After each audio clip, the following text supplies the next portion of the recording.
Welcome to the third class of Biological Fitness. I'm Seth Dellinger. We will be picking up on some of the themes that we've been working on so far and also incorporating a few new ideas. So first of all, just set up. Today's awareness through movement lesson is going to involve lying on the side again. And if it's possible for you, I think the best way to go is to rest your head on your arm when you're lying on the side. But again, it's perfectly fine to also put some kind of support, whether a folded towel or some pads you might have under your head, if having the arm up like that isn't comfortable for you.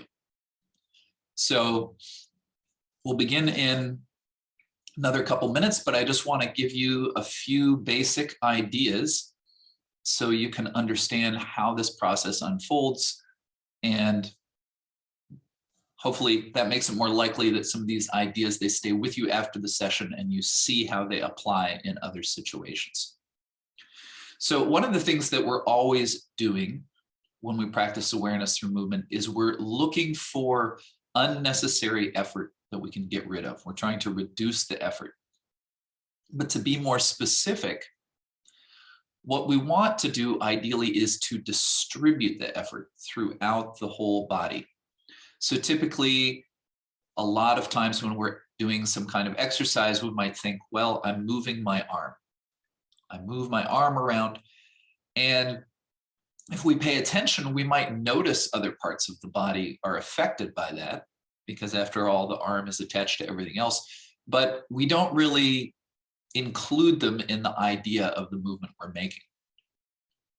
But what you'll find when you practice awareness through movement is there's many different kinds of movement we can do, but there's always this intention of including more and more of the image of your entire body, so that by the end, if you feel much better, if you feel that you're moving more easily, you're probably also, we could say, moving more with your whole self.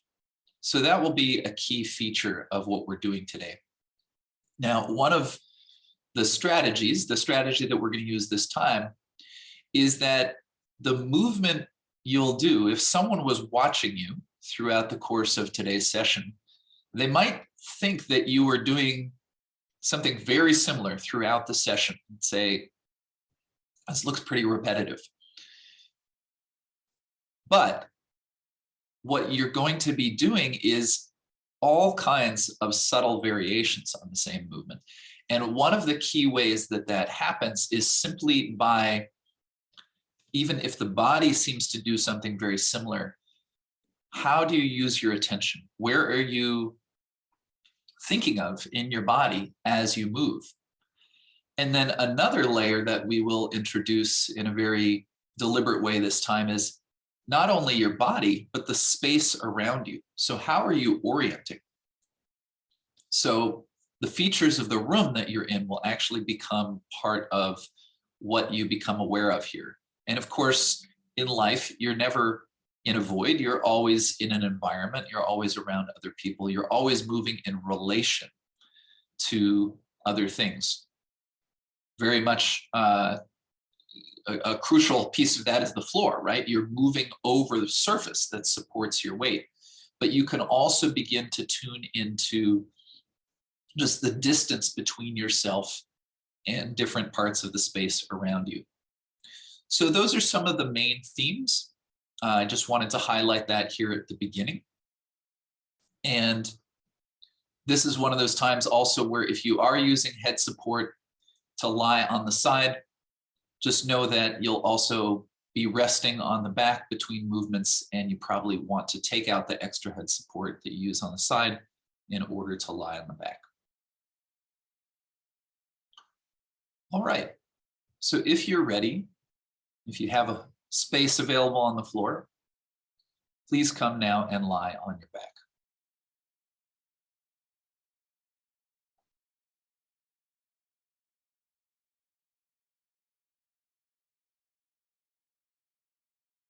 And bring your attention to your spine. Just slowly move up and down your spine with your mind's eye.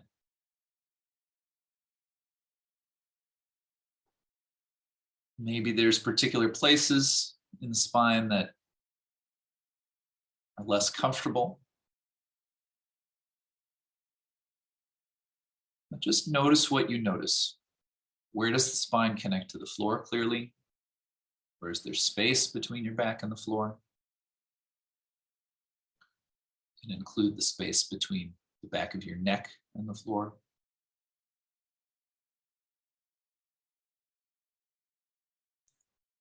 And then if you widen the scope of your attention to take in your arms, your legs, your head, just see, do you notice certain relationships of those other parts of you to your spine? So for example, if it feels like one side of your back is more clearly resting on the floor, how is that reflected in the way your arms rest? Or the way your legs rest? And now gently roll your head a little from one side to the other, just to feel the quality of that movement here at the beginning. And then bring your head back to the middle. And now please bend your knees and stand your feet. And have your feet about shoulder width apart. And then interlace your fingers and bring them behind your head to support the weight of your head. Make sure that it's really your skull that rests in your hands, and you're not bringing your hands behind your neck. And then slowly bring your elbows closer to your face so that they point more towards the ceiling. And you're holding the weight of your head in your hands. Now notice the rhythm of your breathing. And then the next time you draw in a breath, then as you exhale, lift your head and look down in the direction of your belly. But just do an easy movement and then put your head right back down. So pause again with your head on the floor, but try this movement maybe 4 or 5 more times. But don't think of this as a crunch, please. Just do a simple movement and see how far can you lift your head without straining. And the reason we're doing this now, we'll do this again at the end. So it's not about improving anything here. It's just about beginning to tune into what happens. Now, notice a crucial thing. When you lift your head, some part of your back presses into the floor. So notice which part that is. How high up or far down your back? Is it more on one side of the spine than the other? Rest between movements.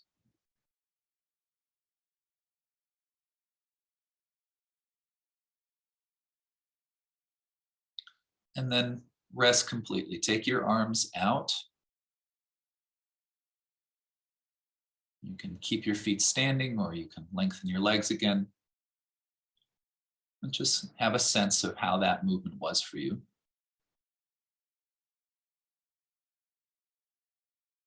And again, roll your head a little left and right.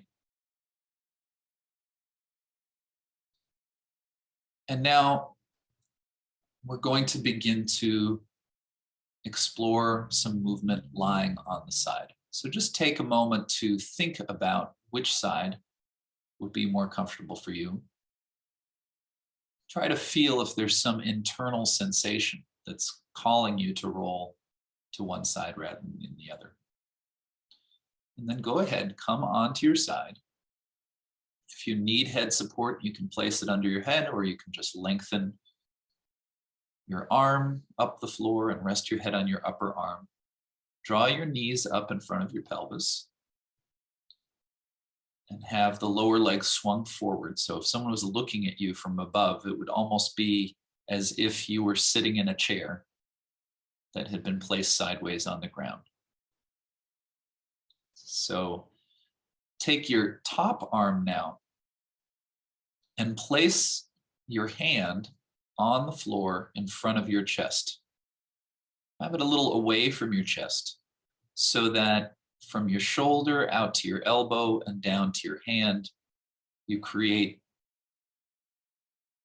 a bit of an arch. It's not round, but you create a space there between your chest and your hand. And the elbow is more or less over the hand. And have the fingers pointed up in the direction of your face. And then in this position, just take a moment to move your attention from head to toe, to just become familiar with the shape that you're in.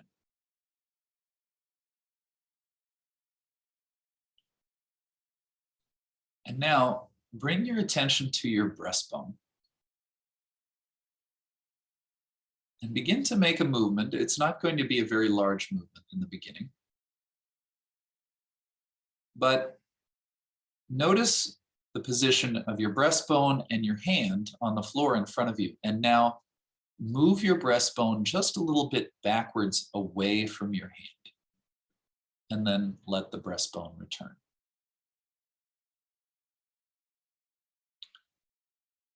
So continue making this movement.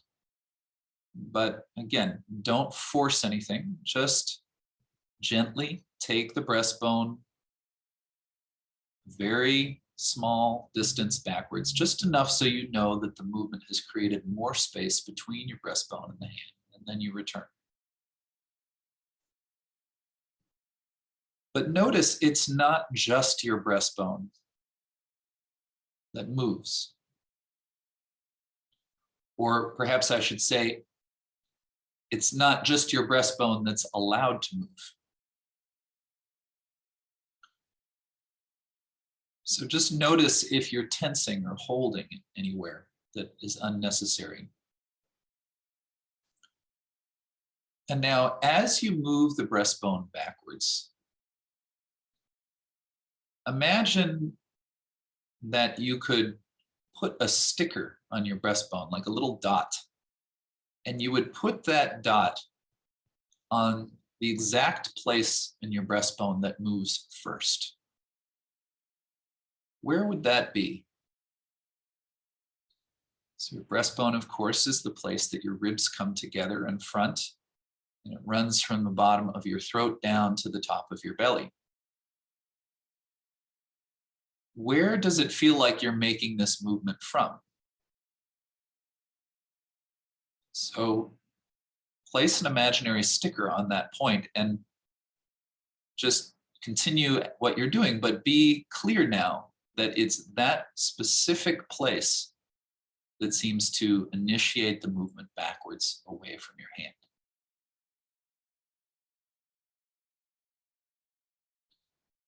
As you make these movements, be present to your breath. And since this movement is a kind of folding, you'll probably find that it's simpler to do the movement as you expel the air from your lungs. Okay, pause for a moment on your side. But think again, where is that sticker on your breastbone? Where did you put it? And now can you move that sticker a little higher up on your breastbone towards the top? And then begin to move your breastbone backwards away from the hand again, but initiating from this new place. Now, this is not how you did the movement to begin with, and it might not feel natural at first. So please be happy with a very small movement, but know that that new place now goes backwards away from the hand. However much, doesn't matter. Make sure it's comfortable. But what new sensations come with this slightly altered movement of taking the breastbone backwards from a place higher up on the breastbone? And now bring that sticker down towards the bottom of the breastbone. Feel what it's like to move from a place that's a little closer to the top of your belly.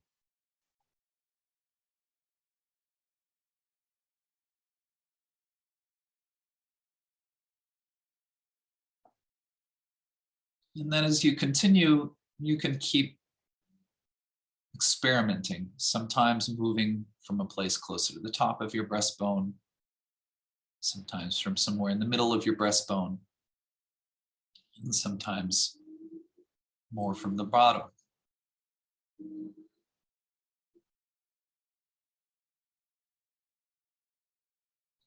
Notice what happens to the connection of your ribs with the floor underneath. And notice how your head responds to these movements, your eyes.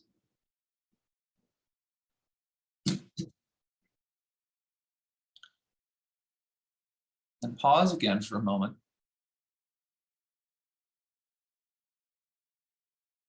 And then again, move your breastbone a little bit back from your hand, but ask yourself, the point that you're moving from, is it closer to the left side of your breastbone, the ribs on the left, or is it closer to the right side? Since you're on your side here, the question is about if you're moving from the part of your breastbone that is closer or further away from the floor. And so notice what you're doing, but then try the other thing. So if you move the part of your breastbone that's closer to the ceiling, like as if you put a sticker on that edge of your breastbone and you moved from that point where the sticker was back away from your hand. Just notice what kind of movement that produces through your spine. What does your head want to do? And then how is it different if you think of the part of your breastbone that's closer to the floor and you try to pull that place back a little bit away from your hand? One of these movements might feel like it comes more naturally to you in the beginning, but they're both movements that your body can do. So play with this distinction and just see what you discover. Again, a small movement is fine.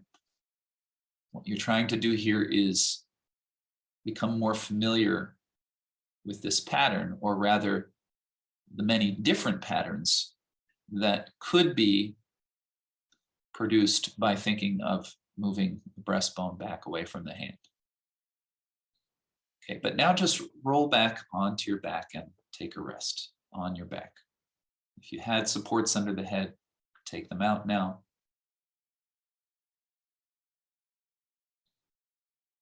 And just feel what may have changed as a result of these few minutes of practice here at the beginning.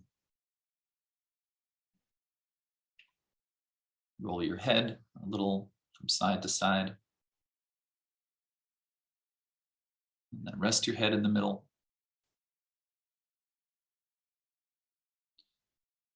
And as you did in the beginning, now bend your knees, stand your feet, interlace your fingers behind your head, point the elbows forward towards the ceiling, and just make one or two movements of lifting the head again. And see if something feels different there. And notice that part of this movement of lifting the head actually involves flattening the chest. So can your breastbone, which you were moving backwards on the side, can it be soft here? Can it slide down away from the head, and maybe you get a sense that it pulls back a little bit in the direction of the floor? Okay, leave that alone now and roll back onto the same side that you were lying on before. So again, it's your choice, left or right, or it was your choice in the beginning, but now stick with the same side. Okay, so set up in the same way. The knees are bent, the head is resting on support, or maybe just resting on your bottom arm. And the top arm, you place the hand in front of the chest. Fingers pointing up towards your head. And again, you move the breastbone backwards away from the hand. But you know by now there's a number of different directions that you could be going, right? If you think of moving the top of the breastbone, or the bottom, or the middle, you might notice that you're moving at different angles. You might be moving directly back, or you might feel that you're moving back and up or back and down.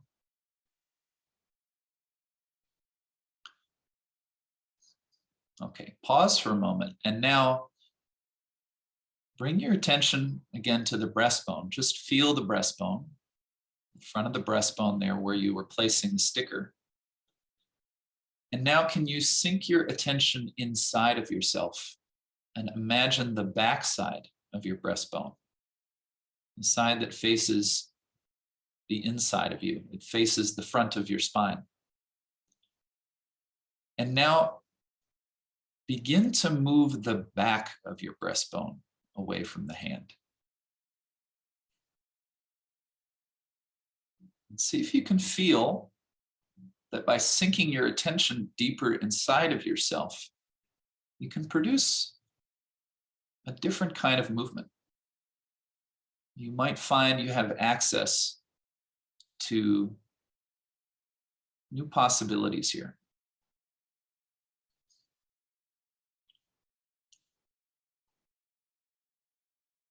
And you still have all those distinctions that you made before when you were thinking of the front of the breastbone. So it could be a place on the breastbone that's closer up towards your head or further down, but you're moving from the back. It's as if you could have a hand that was somehow inside of you that was pulling from the inside. It was pulling the breastbone away from your hand.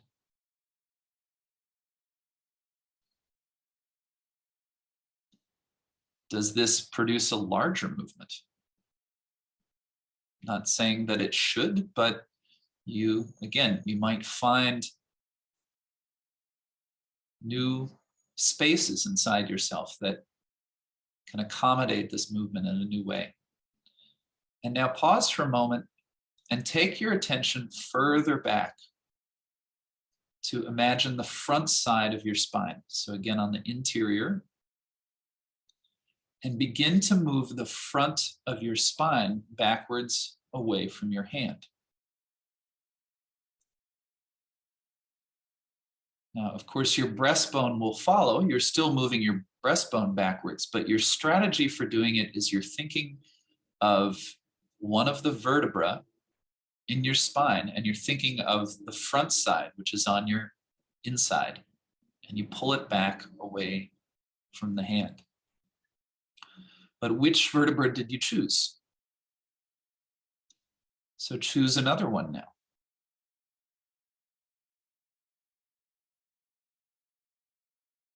And then again, choose another one. Thinking of points in your upper back, or maybe lower down towards the bottom of your chest, or even in your low back. Moving from the front of your spine. And then pause and think of the back of your spine, the part of your spine where if someone placed a hand on your back, that you would feel their hand, and move the back of your spine away from your breastbone.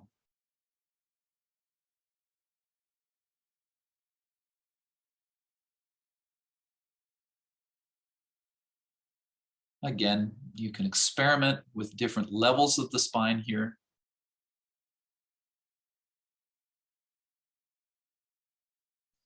And notice, what do you do with your head? Do you feel movement in your hips? How does the side of your body relate to the floor as you make these movements? And then before you come to rest on your back, just do a few more movements and review these 4 different layers So you can move from the front of your breastbone, from the back of your breastbone, from the front of your spine, and from the back of your spine. Just get a sense of what is afforded by placing your attention in each of these depths. Okay, and then again, roll to lie on your back.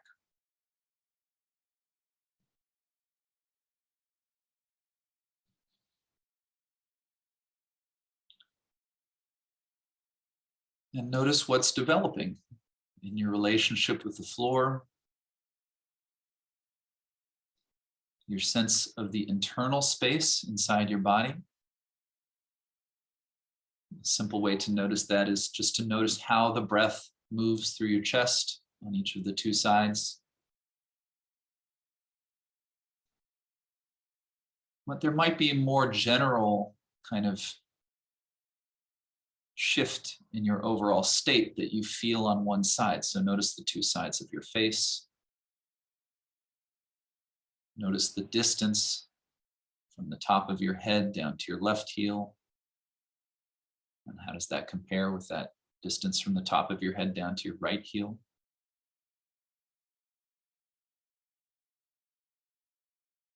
Because the changes that are affected by this kind of exploration, going gently and really using your attention in a high quality way, this initiates a broader change in the nervous system. And when you work on one side like this, and we will work on both sides, don't worry, but we're staying with the one side for now so that you can really get a sense of the impact. You feel the contrast. So return to the same side. Again, resting your head on support or on your arm, bending your knees in front of your pelvis. The feet swung forward so they're below the knees, not below the pelvis. And your hand out in front of you on the floor, the elbow over the hand, the fingers pointed up towards your head. And now begin to make a movement with your head, but make a movement of your head that causes your breastbone to move away from your hand. So whatever movement you're making with your head, just notice what you're doing, but just ask yourself, is it true? Did your breastbone move back away from your hand?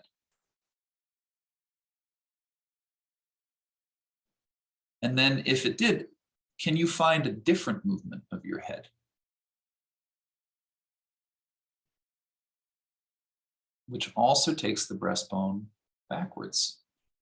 But by now it's clear backwards isn't a very specific direction. It just means you increase the distance. There's more than one way this might happen. So maybe this is what you are already doing, but try rolling your head a little bit as if you wanted to turn to face the ceiling. You wanted to see the ceiling.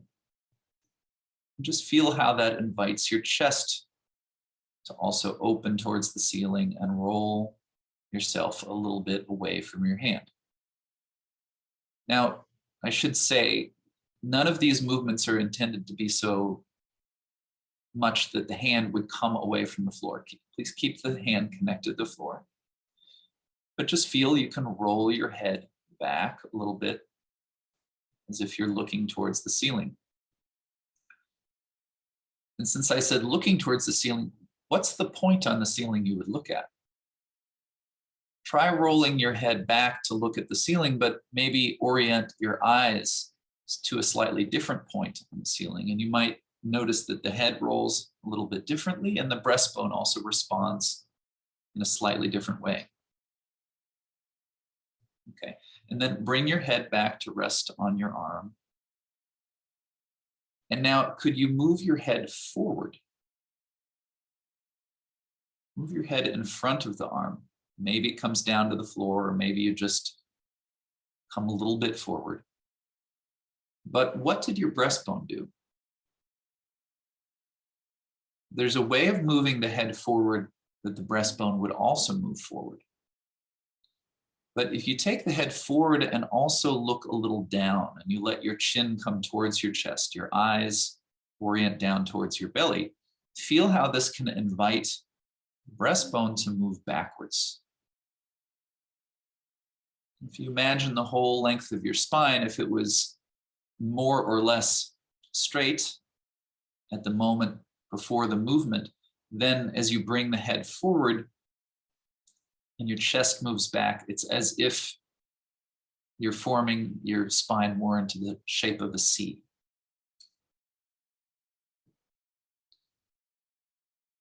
And again, you can orient your eyes to different places. Maybe you look down towards your belly, but do you look towards your belly in the part that's nearer to the floor, nearer to the ceiling? So notice that bringing your head forward and down is also a general idea, but there's many subtle differences in how you could do that.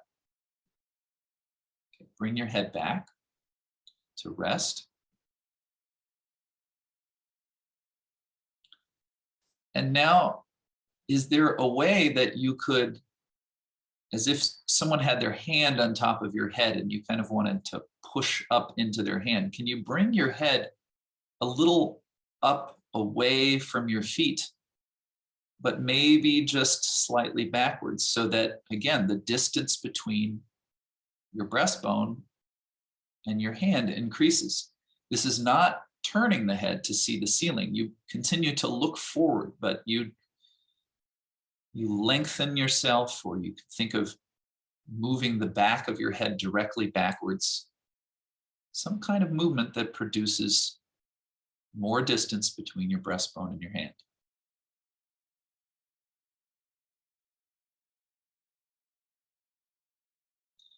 And then just review all three of these head movements.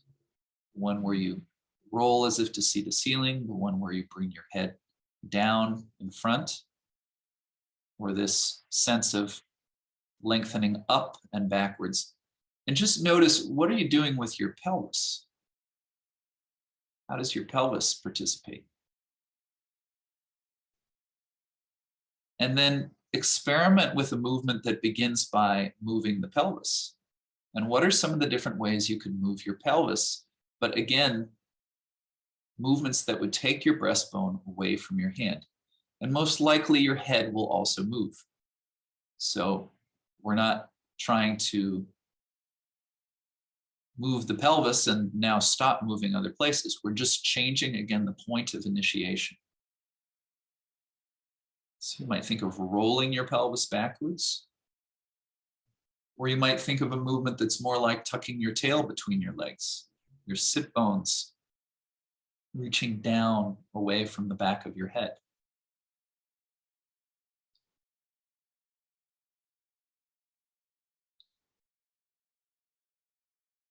And so again, if you think of making the letter C with your spine, you can think of movement initiated from the middle, from the breastbone, from the top with the head, and from the bottom with your pelvis. You might think of all three of those places and how they move as one. Okay, so now just roll onto your back and rest.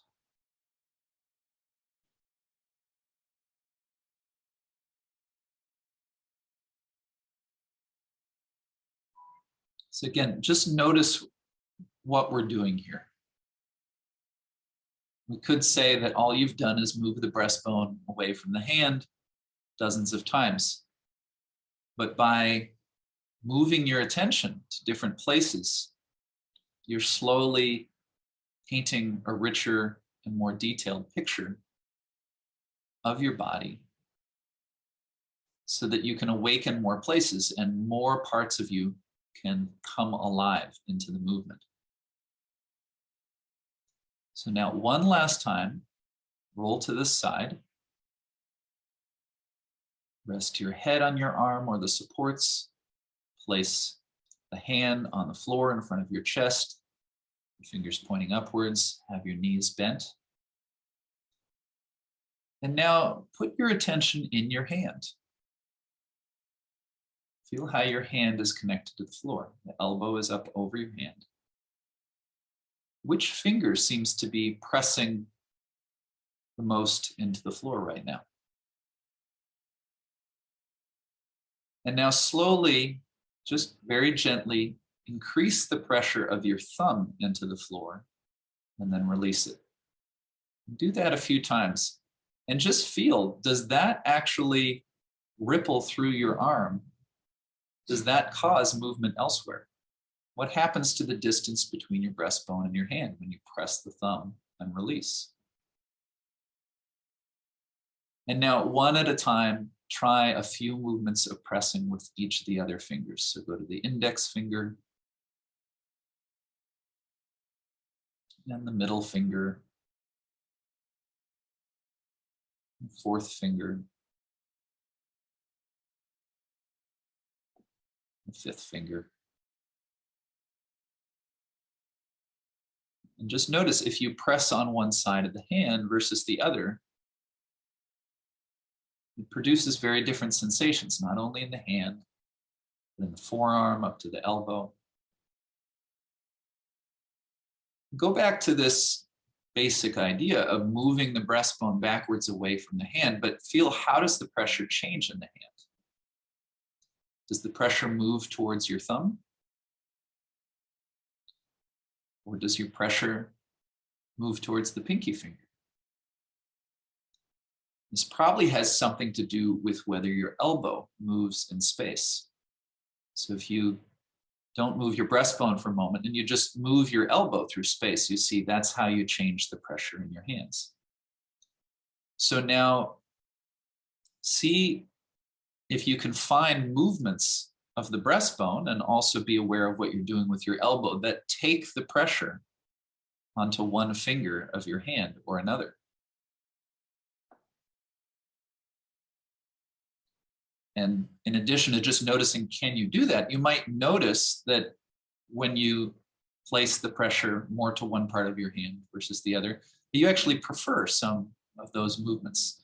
Sometimes you feel that you're getting clear support through your arm, to your elbow, to your shoulder, and to your chest. And other times, maybe it feels like you're sort of collapsing into the hand.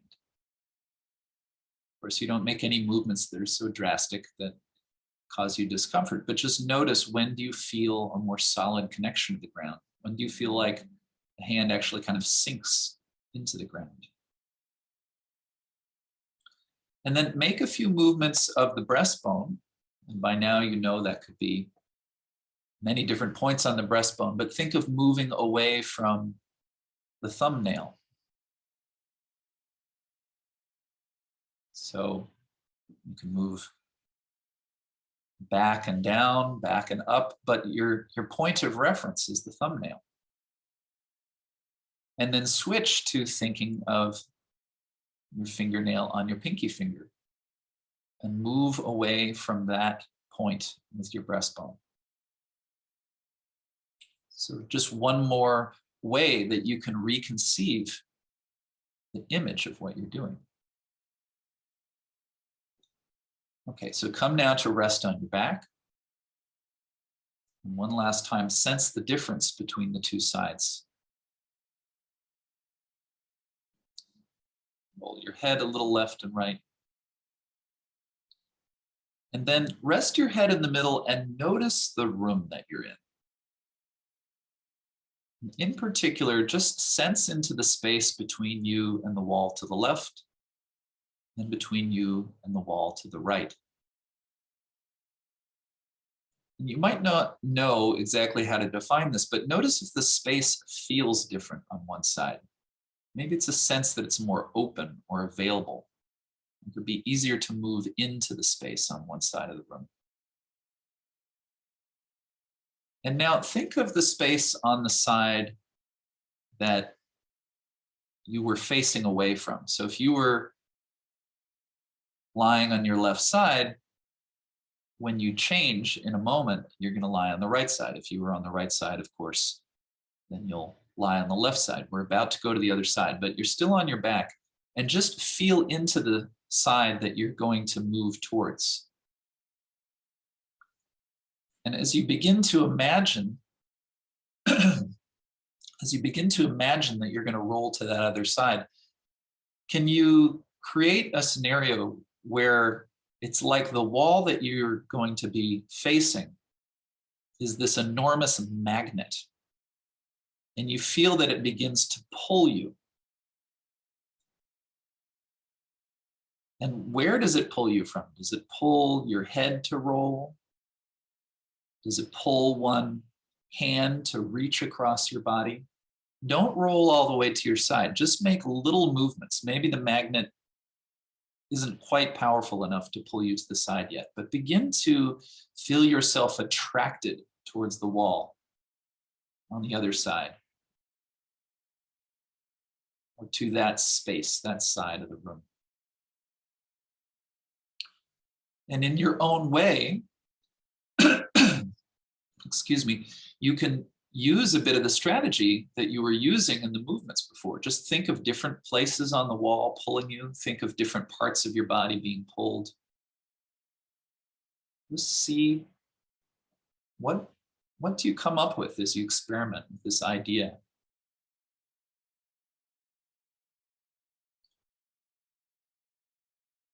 And then roll all the way to lie on your side.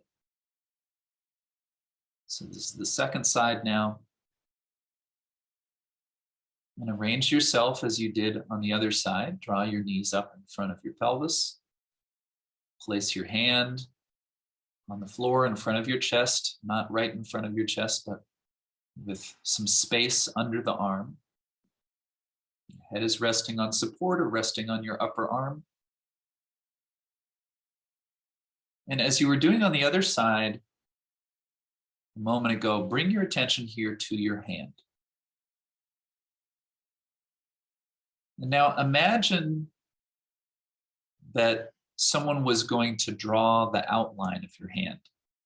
They begin at the heel of your hand down below your thumb.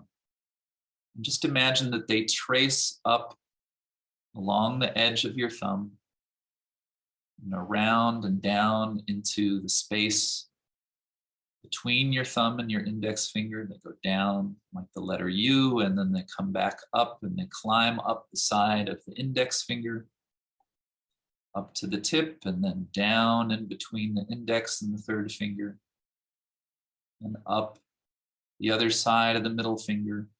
And they keep going up and down through the rest of the fingers of your hand, and then down alongside on the outside of your pinky and down to the heel of your hand on the other side. And then just imagine that they retrace that same path through the fingers, taking their time to come back towards where they began. And notice how your attention moves up and down through the fingers. Maybe your eyes are following the movement. Okay, now imagine this person has a paintbrush and they begin to paint the back of your hand, beginning with the heel of the hand and coming up over the thumb. And then they just move across the back of your hand. They paint the whole back of the hand and then the index finger. And one by one, all of the fingers over to the other side. So the whole hand is painted now. And then they come back again to the inside of your hand near the thumb. And now imagine that they begin to paint along the inside of your arm, the inside of the wrist and up to the inside of the elbow. And then from the elbow, they paint along the upper arm in towards your armpit. And then they find the end of your collarbone. And imagine that they paint along the collarbone, along the top of your chest there to find the top of the breastbone. They paint down the breastbone, covering the whole breastbone with paint, and then back up. And retracing the same path out along the collarbone and down along the inner edge of the upper arm and the lower arm back down to the floor. And then suppose that they take the paintbrush to the other side of your hand near the pinky and they paint up along the outside of your arm to the elbow. You wouldn't be able to see it, but you can feel it. And then from the elbow along the top of your arm until they find your shoulder blade on your back, and they put paint all over the shoulder blade.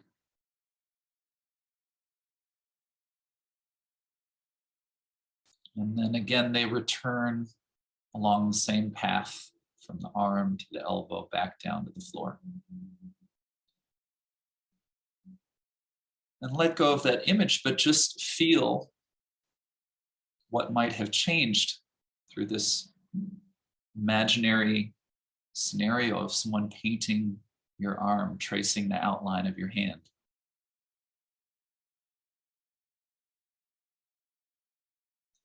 And now slowly begin to move your breastbone back away from your hand.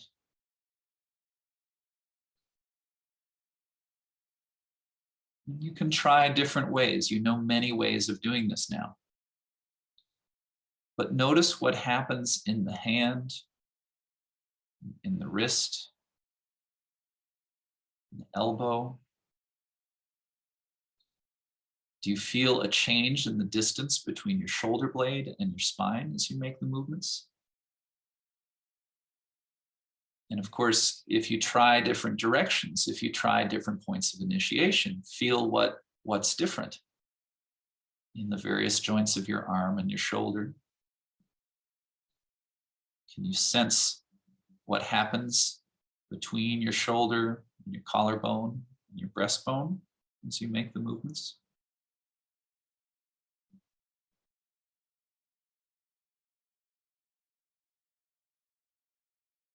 Just try different things that you remember, the different movements of your head.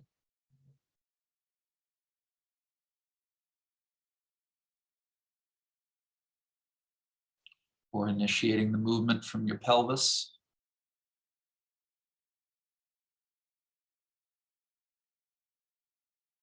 Considering the different depths of your chest and your spine.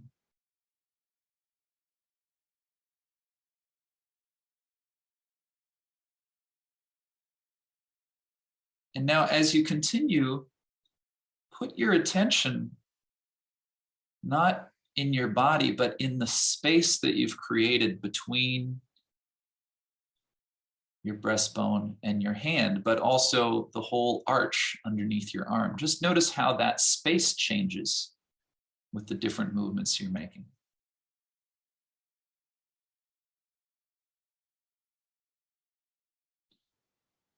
And you could think of moving your breastbone not away from your hand, but away from your elbow.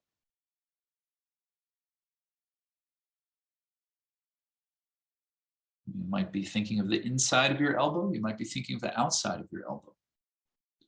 Notice how these different relationships invite different sensations, invite slight variations on the trajectory of your movement. What if you make a movement where you think of moving your belly button away from your hand? Does the breastbone still move backwards? If it does, you're still playing with the same basic pattern, but of course you're thinking of another place. Okay, come and rest on your back again.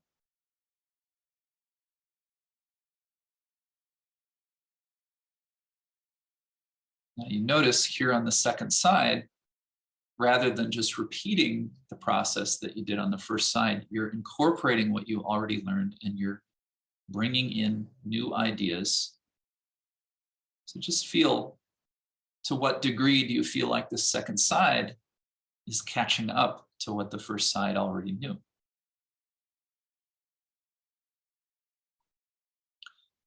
And as you lie on your back now, before you roll onto the side again, think again of the space of the room on that side.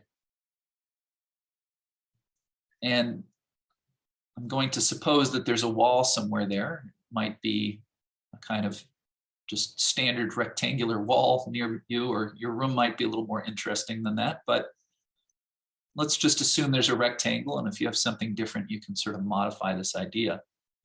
But just think now of the four corners of that wall, the different places that that wall meets the floor, meets the ceiling. And you don't have to actually do anything or go anywhere, but just begin to think of those different points in space in relation to yourself. Just notice what happens when you do that. And then come onto your side again. Draw up the knees, rest your head on your arm or the head supports, place the top hand in front of your chest, pointing upwards. And now begin to move your breastbone away from the wall. So of course it still moves away from your hand, but think of the space of the room that you're in.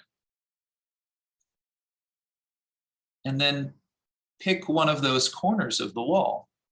It might be down below your feet. It might be above your head. It might be the one that's at the level of the ceiling. It might be at the level of the floor.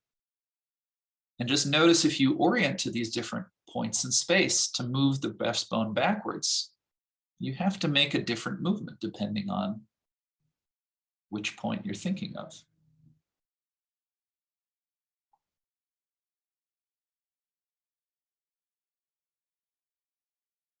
Okay, pause for a moment. And now feel your knee, your top knee, and just begin to slide it a little up towards your head and then bring it back down.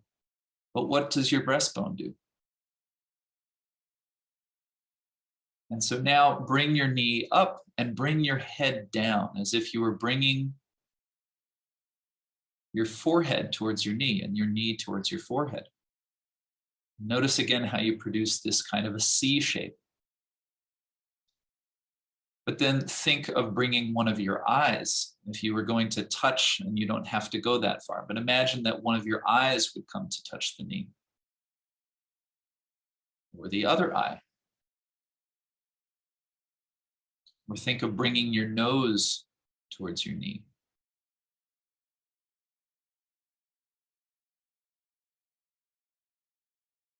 Or even, if you slow things down, can you imagine how would you begin a movement that if you were to be able to go that far, it would bring the top of your head to your knee and your knee to the top of your head? Where do you really have to move backwards? Somewhere in between the top and the bottom here. Make sure your pelvis, your low back, the lowest ribs are aware of how they can accommodate this movement. And now slide your knee up so that it actually rests on the floor a little bit in front of the other leg. So whichever leg was on top, you draw the knee a little up towards your head, and you also bring it forward so that you have the legs a bit scissored. And just feel this new shape. And from here, move the breastbone back away from the hand, back away from the wall, directly back, backwards and up, or backwards and down.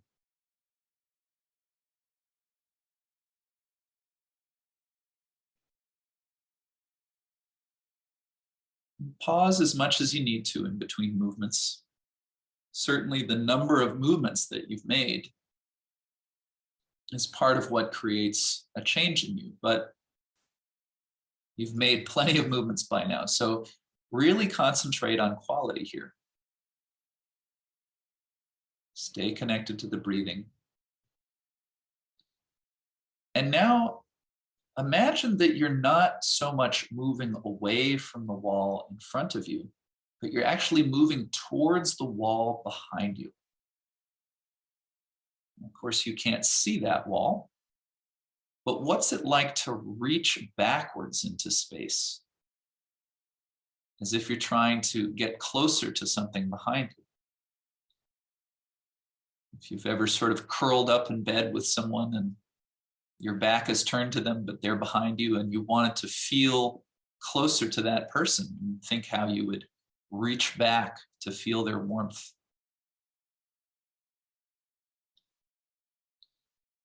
And you can reach back towards the wall behind you, the part of the wall that would be behind you and up over your head, or behind you and down towards your feet.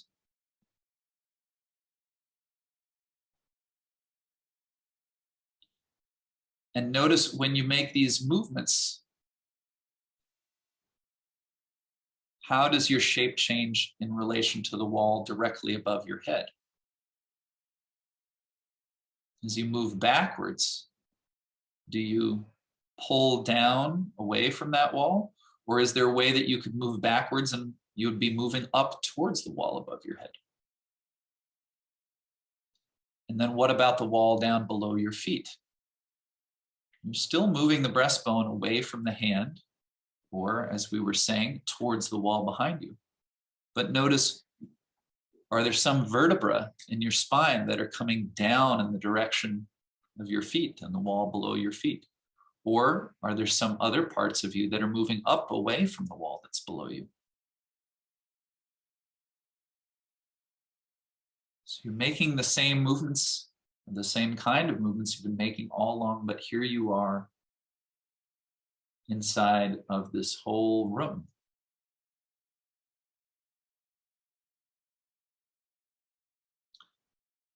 Okay, and come back to lie on your back again.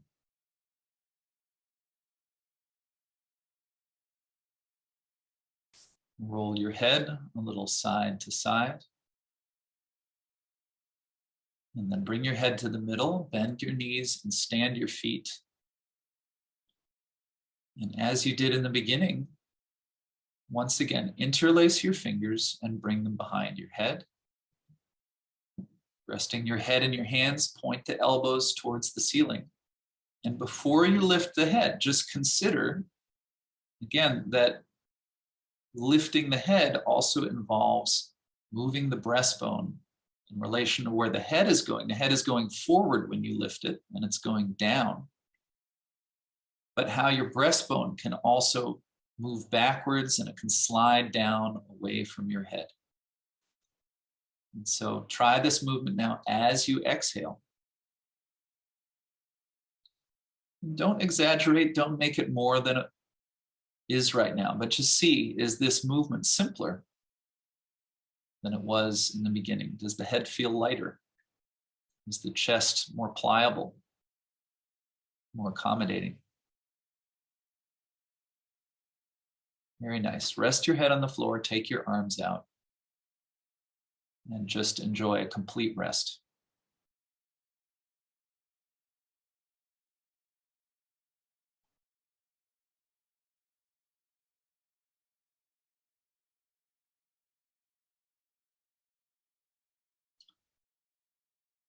And then again, bend your knees, stand your feet. Slowly take your time rolling to your side. And come to sit. And then maybe you'll come to hands and knees. However you like, just transition slowly up into standing, taking your time.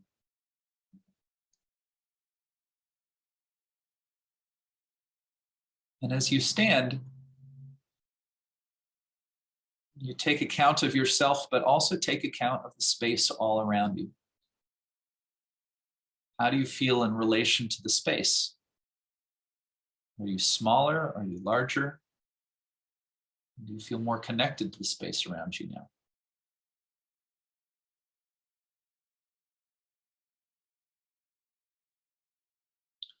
And before you go on to your next activity, just try to stay with this same attention.